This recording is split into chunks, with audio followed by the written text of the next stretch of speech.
രാഹുൽ മാങ്കൂട്ടത്തിൽ MLA-യുടെ മുൻകൂർ ജാമ്യാപേക്ഷ ഹൈക്കോടതി ഇന്ന് പരിഗണിക്കും. മുൻകൂർ ജാമ്യം നിഷേധിച്ച സെഷൻസ് കോടതി വിധിക്കെതിരെ നൽകിയ അപ്പീലാണ് ഹൈക്കോടതി പരിഗണിക്കുന്നത്.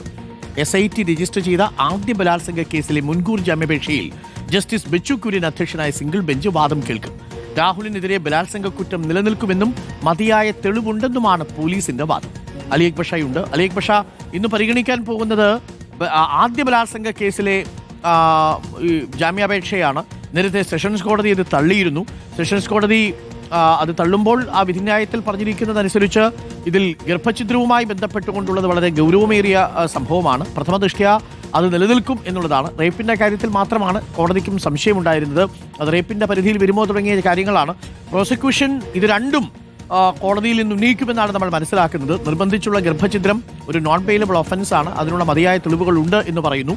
മറുഭാഗത്ത് അത് ബലാത്സംഗത്തിനുള്ള തെളിവുകളില്ല എന്നുള്ളതാണ് ഇപ്പോൾ രാഹുൽ മാങ്കൂട്ടത്തിലെ വാദം. അത് ഉഭയസമ്മത പ്രകാരമുള്ളൊരു ബന്ധമായിരുന്നു എന്ന മട്ടിലാണ് രാഹുൽ ഇന്നും അത് അവതരിപ്പിക്കാൻ സാധ്യതയുള്ളത് എന്നാണ്. ഇത് ഇന്ന് വാദം കേൾക്കുമോ അതോ ഇനി ക്രിസ്മസ് അവധിക്ക് ശേഷം മാറ്റിവെക്കുമോ അലി അക്ബർ ഷാ?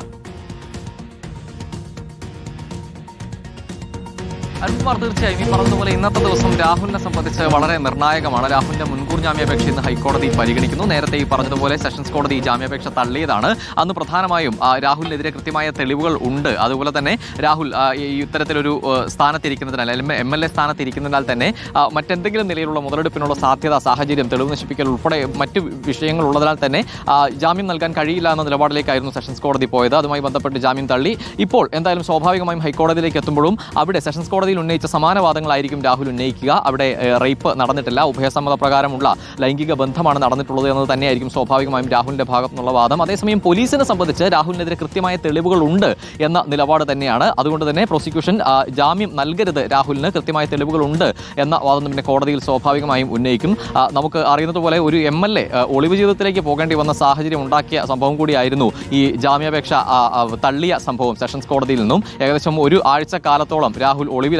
പിന്നീട് രാഹുൽ തിരിച്ചെത്തിയ ശേഷം പാലക്കാട് എത്തുകയും അവിടെ നിന്നും പ്രാദേശിക നേതാക്കൾ ഉൾപ്പെടെ രാഹുലിന് ഐക്യദാർഢ്യം പ്രഖ്യാപിക്കുന്ന നിലയിലുള്ള പ്രതികരണങ്ങൾ നൽകുന്നതൊക്കെ നമ്മൾ കണ്ടു. പാർട്ടി തള്ളിയാലും നാട്ടിലെ ആളുകളുമായൊക്കെ ഇടപെട്ട് വരുന്നൊരു സാഹചര്യമാണ്. അതുകൊണ്ട് തന്നെ ഇന്ന് ജാമ്യം ലഭിക്കുമോ എന്നത് രാഹുലിനെ സംബന്ധിച്ച് വളരെ നിർണായകമാണ്.